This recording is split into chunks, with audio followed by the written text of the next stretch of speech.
오늘 설교 말씀의 제목은 죄 어떻게 정복할 것인가. 성경 말씀은 요한일서 3장 9절 한 절을 같이 봉독합니다. 시작. 하나님께로서 난 자마다 죄를 짓지 아니하나니 이는 하나님의 씨가 그의 속에 거하며 저도 범죄치 못하는 것은 하나님께로서 났습니다. 아멘.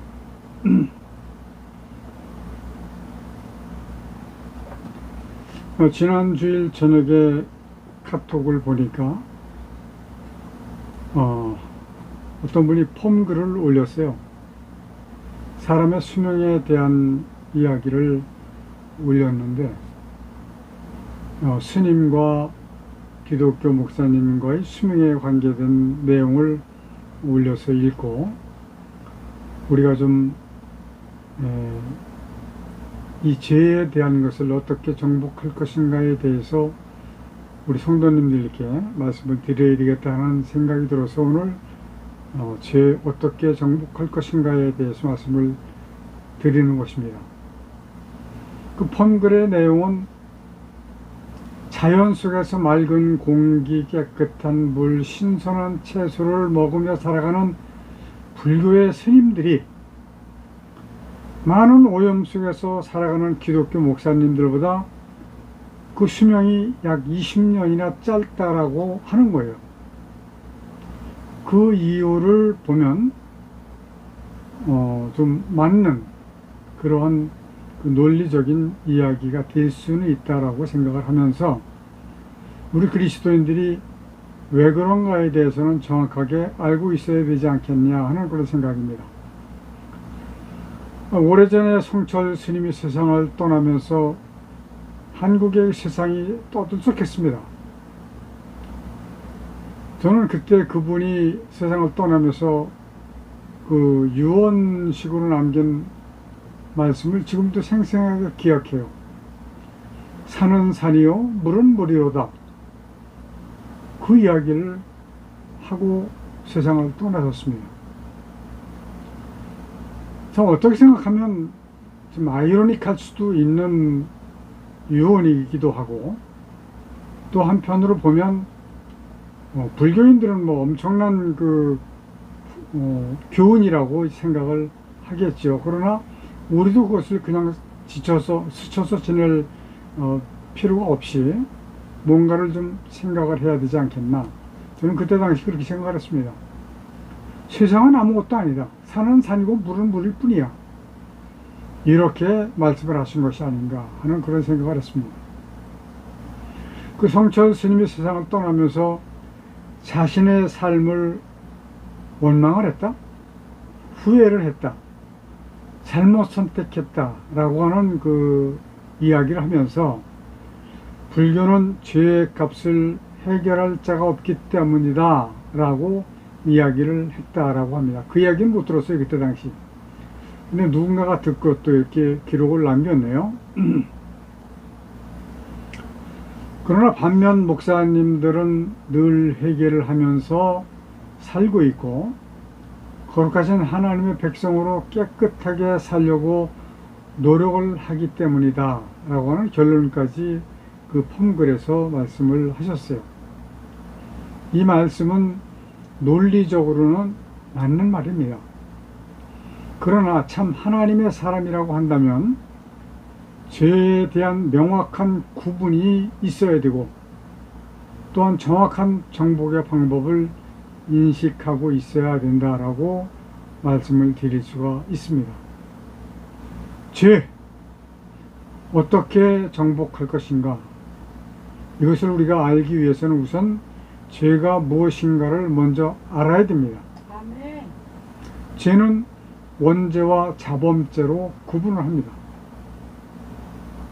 자, 먼저 원죄란 무엇인가에 대해서 말씀을 드리겠습니다.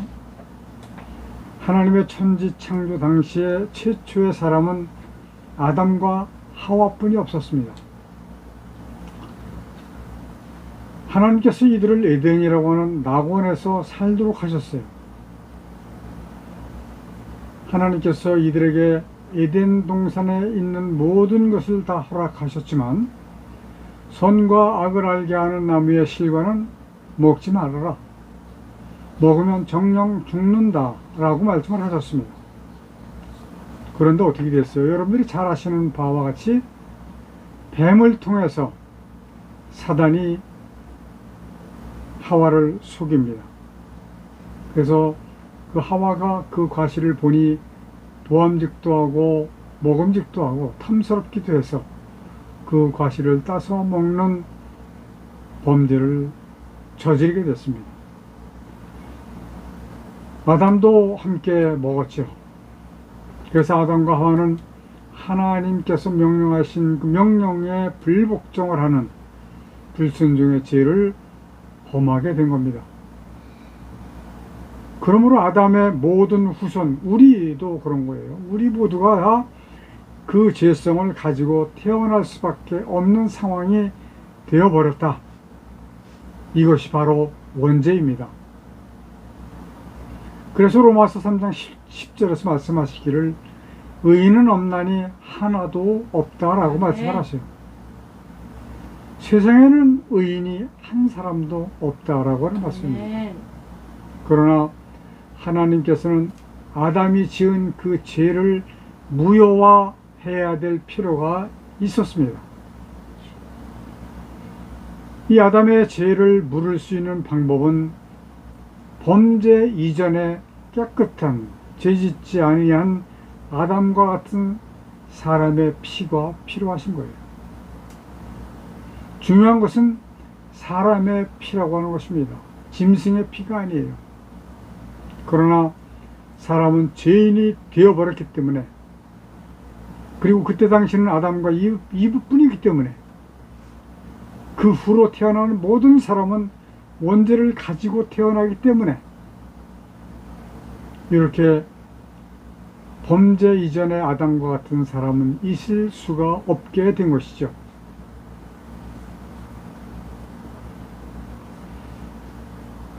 하나님께서는 창세기 3장에서 말씀하시기를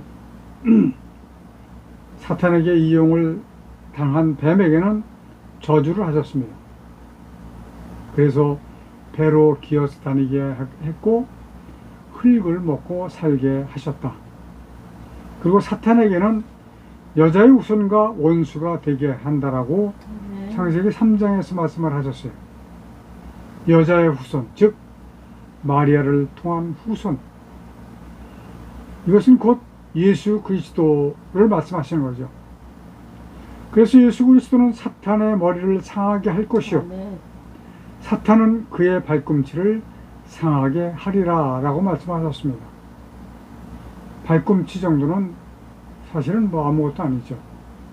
머리를 상하는 것은 죽는 것을 말씀하시는 것입니다. 바로 이 말씀은 창세기 1장 28절의 말씀을 이루시는 것이다. 이것입니다. 창세기 1장 28절에 보면 생육하고 번성하여 땅에 충만하라. 그리고 이어서 말씀하시기를 땅을 정복하라입니다.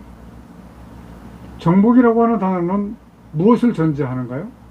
싸움을 전제합니다. 전쟁을 전제하고 있는 거예요. 이 전쟁은 하나님의 사람과 사탄과의 싸움을 말씀하시는 겁니다. 아멘. 성경은 사람이 이 싸움에서 이겨서 남아야 한다 라고 말씀을 하고 계세요. 계시록 2장 7절을 보면 귀 있는 자는 성령이 교회들에게 하신 말씀을 들을지어다. 이기는 그에게는 내가 하나님의 낙원에 있는 생명나무의 과실을 주어 먹게 하리라. 영생을 주시겠다라는 말씀입니다. 그리고 로마서 9장 27절에 보니까 또 이사야가 이스라엘에 관하여 외치되 이스라엘 무차순의 수가 비록 바다의 모래 같을지라도 남은 자만 구원을 얻으리니. 아멘. 싸움에서 져서 남지 못하면 구원을 받지 못한다 라고 하는 말씀입니다. 우리 그리스도인들은 이 말씀을 좀 심각하게 들으시고 받으셨으면 참 좋겠어요. 아멘. 교회 가서 예배를 드릴 때 보면 저도 역시 마찬가지였습니다. 언제 예배가 끝나나 빨리 끝났으면 좋겠다, 이런 생각 많이 하시죠. 설교 말씀 기억에 남지 않습니다. 설교 제목, 본문 말씀 하나도 기억에 남지 않아요. 물론 다 그렇다는 얘기는 아닙니다. 그 중에 몇 분은 기억하시고 새겨 들으시고 양식으로 삼으셨을 수도 있습니다. 그러나 대부분의 사람들은 그렇지 못하다라고 하는 말씀이에요. 하나님께서는 하나님의 백성들로 하여금 사탄과의 전쟁에서 이길 수 있도록 만들어 놓으셨습니다. 아멘. 독생자의 십자가의 희생으로 말이죠. 아멘. 그러나 실제로 싸움을 하는 사람들은 하나님의 백성, 사람이라고 하는 것을 우리는 반드시 기억해야 됩니다. 아멘. 이길 수 있게 해주셨다라고 하는 것은 독생자이신 예수님을 사람의 몸으로 이 세상에 태어나게 하셨고, 아멘. 그분이 바로 예수 그리스도이셨고, 그분이 희생하심으로 인해서 대속제물이 되어 주셨기 때문에 그런 아멘. 것이다. 아멘. 그래서 아담의 죄를 물을 수 있는 방법을 만들으신 거예요. 아멘. 사람은 예수 그리스도를 자신의 구주로 믿고 섬기면서 거듭나게 되면 원죄의 문제가 해결됩니다. 아멘. 여기서는 분명히 거듭 말씀드리지만 거듭나는 일까지입니다. 아멘. 거듭나는 것을 우리 목사님들이 가르쳐야 되는데 가르치질 않아요. 가르치지 않는 이유는 알지 못하기 때문에 그렇다고 생각할 수밖에 없습니다. 여기에서 거듭남이란 예수 그리스도를 믿기만 하면 거듭나는 것이 아닙니다. 만일 믿기만 하면 되는 일이었다고 하면 하나님의 심판은 이미 오래전에 끝났을 겁니다. 아멘. 왜냐하면 아담과 하와 그 이후로 얼마나 많은 사람들이 태어나고 죽고 했을까. 하나님께서는 아브라함에게 주신 복 중에 후손의 복이 있습니다. 바닷가의 모래와 같이 많은 후손을 주시겠다. 하늘의 별과 같이 많은 자손을 주시리라 라고 말씀하셨습니다. 아멘. 과학자들이 연구를 했습니다. 과연 이 세상에는 모래의 수가 얼마나 될까? 그 수가 약 7해라고 하는 수입니다. 이건 과학자들이 연구를 한 거예요. 해라고 하는 것이 무슨 단위이냐 하면 0이 22개가 붙는 숫자입니다. 계략적으로 보면 시대마다 하나님을 섬기는 자의 수가 전 세계 인구의 약 3분의 1입니다. 지금도 약 78억의 인구가 있는데 26, 7억이 하나님을 섬기는 사람들이에요. 그렇다고 하면 약 2해라고 하는 숫자의 사람이 하나님을 섬기는 사람들이었다라고 하는 결론이 나오는 겁니다. 2해 0이 22개가 붙어서 2자가 붙습니다. 계산이 됩니까? 저는 계산이 안 돼요.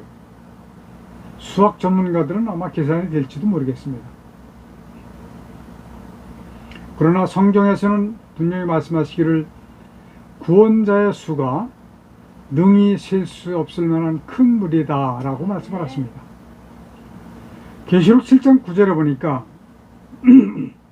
이 일 후에 내가 보니 각 나라와 족속과 백성과 방언에서 아무라도 능히 셀 수 없는 큰 무리가 흰 옷을 입고 손에 종려가지를 들고 보좌 앞과 어린 양 앞에 서서라고 기록을 하고 계십니다. 구원받을 사람들을 말씀하신 거예요. 능히 셀 수 없는 큰 무리. 여러분 상상을 한번 해보시기 바랍니다. 오늘날과 같은 과학적인 방법을 동원하면 얼마든지 셀 수 있는 수라고 생각을 합니다. 그러나 이 해라고 하는 단위는 아무리 과학이 발달을 했다 하더라도 셀 수 없는, 전혀 가당치 않은 수라고 볼 수밖에 없어요.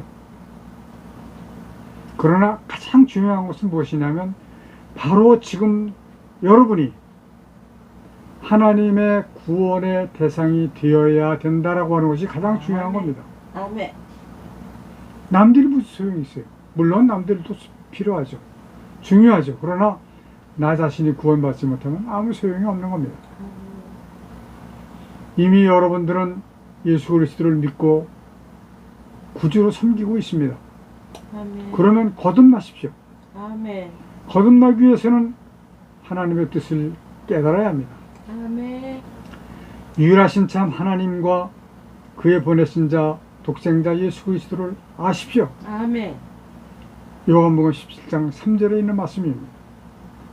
알아야 거듭날 수가 있습니다. 아멘. 알아야 구원을 받을 수 있습니다. 아멘.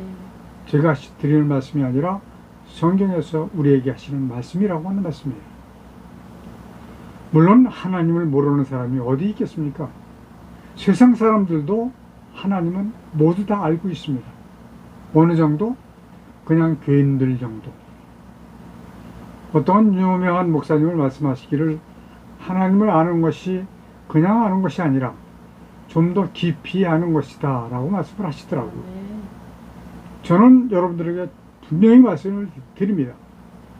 하나님께서 천지를 지으신 목적이 무엇인가 그 뜻을 알아서 그 뜻을 따라서 살게 되어지는 것이 하나님을 아는 것이다 라고 이야기할 수 있습니다. 자, 그러면 두 번째 자범죄란 무엇인가? 사람이 스스로 짓는 죄를 말합니다. 대부분의 목사님들이 말씀하시는 회개, 죄, 이것은 자범죄를 말씀하시는 거예요.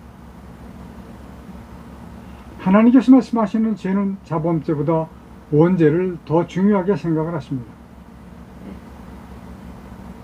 왜냐하면 모든 것의 기초가 되기 때문에 그런 겁니다.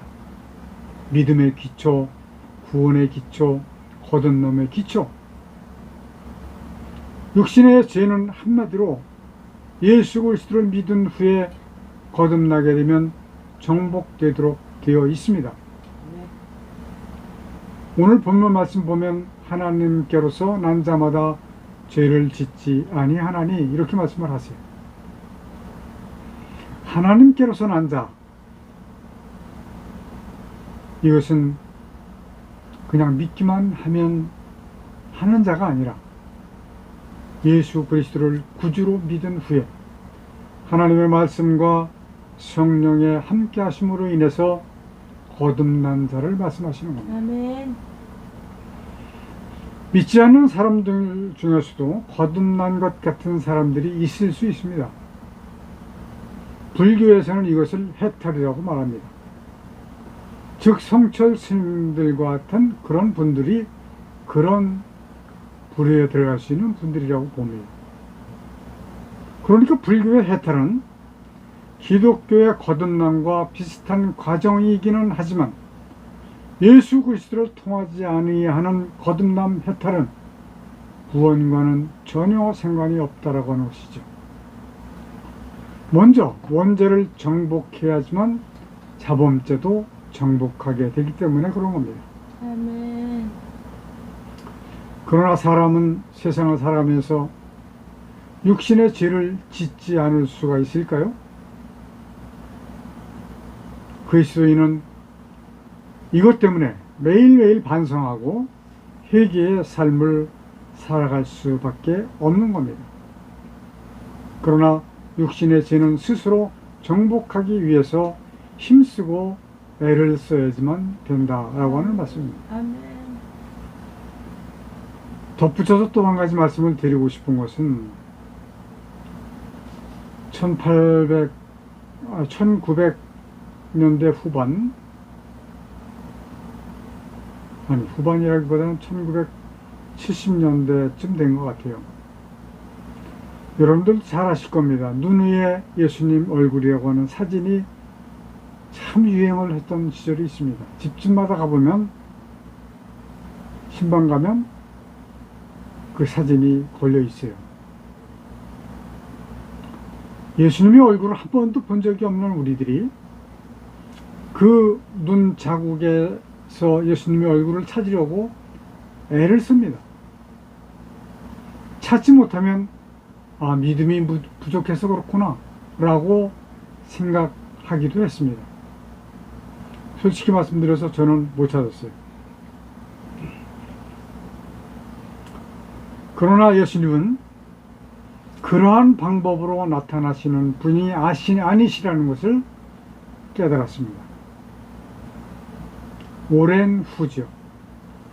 눈 위에 예수님 얼굴 또는 전혀 가당치도 않은 예수님의 초상화, 구름 속의 예수님 형상 등등 이러한 것들은 샤머니즘적인 신앙이 될 수밖에 없는 상황으로 이끌어갈 수 있는 요인이 됩니다. 그리스도 예수를 기다리는 마음은 충분히 이해를 합니다. 그렇지만 이것들은 우리가 지향을 해야 할 과제들이다 라고 하는 것을 우리들은 알아야 됩니다. 저는 처음에 자동차를 샀을 때 나무로 된 십자가를 큰 거를, 남들이 달고 다니는 것보다 큰 거를 달고 다녔어요. 제가 자동차에 십자가를 뗀 지가 언제인지 기억도 안 납니다. 아마 한 20여 년 된 것 같아요. 20년? 네. 예수님은 마라나타, 재림주로 오시는 예수님이십니다. 아멘. 신약시대에 계셨던 예수님을 본 사람들은 지금 아무도 살아있지 않습니다. 사진으로 찍어놓은 것도 없습니다. 다만 사람이 상상을 해서 꿈에서 봤다 이런 식으로 얘기를 하면서 그림을 그려서 전혀 가당치도 않은 그림을 그려놓고 예수님이다 라고 이야기합니다. 여러분들 다 이거 없애버리시기 바랍니다. 하나님의 구원을 받은 자는 그때가 되면 예수님과 얼굴과 얼굴을 마주 대하여 보게 될 것입니다. 아멘. 그때 보시면 돼요. 지금 보시려고 하지 마십시오. 말씀을 통해서 하나님의 뜻, 예수 그리스도가 하시고자 하는 그 일을 깨닫기만 하면 됩니다. 아멘. 전혀 가당치도 않은 형상을 인공적으로 만든, 지금은 AI 시대 구름 속에 그 예수님의 모습, 그거보다 더 훨씬 더 정확하게도 그릴 수 있습니다. 그러나 저는 말씀드리기를 오직 말씀을 통해서 마음으로 믿고 아멘. 섬기시는 참 신앙인들이 되시기를 간절히 축원을 드립니다. 아멘. 기도하시겠습니다. 아버지 하나님, 우리 모든 그리스도인들에게 하나님을 아는 지혜와 지식을 주옵소서. 아멘. 유일하신 참 하나님과 독생자 예수 그리스도를 아는 지혜를 주셔서 아멘. 원죄를 정복하고 어려운 자범죄도 정복할 수 있는 저희가 될 수 있도록 주님 도와주옵소서. 아멘. 예수님의 이름으로 기도드리옵나이다. 아멘. 아멘. 마귀를 감금해 놓으셨던 이 땅에 하늘과 땅과 만물을 지으시고 그 가운데 하나님의 뜻을 이루시기 위해 인간을 도구로 쓰시는 하나님의 크신 은혜와 아멘. 아담의 범죄로 사망 가운데 빠진 인간을 구원하시기 위해 대속제물로 보내주신 독생자 예수 그리스도의 십자가에서 흘리신 보혈의 은혜와 아멘. 마지막 심판을 위하여 구원받을 자를 도와주시기 위해 복음을 전파하도록 우리와 함께 해주시도록 주께서 보내주신 성령님과 함께 하시는 은혜가 아멘. 우리와 함께 예배하는 성도들에게 충만히 임하여 주시기를 간절히 축원하옵나이다. 아멘. 아멘.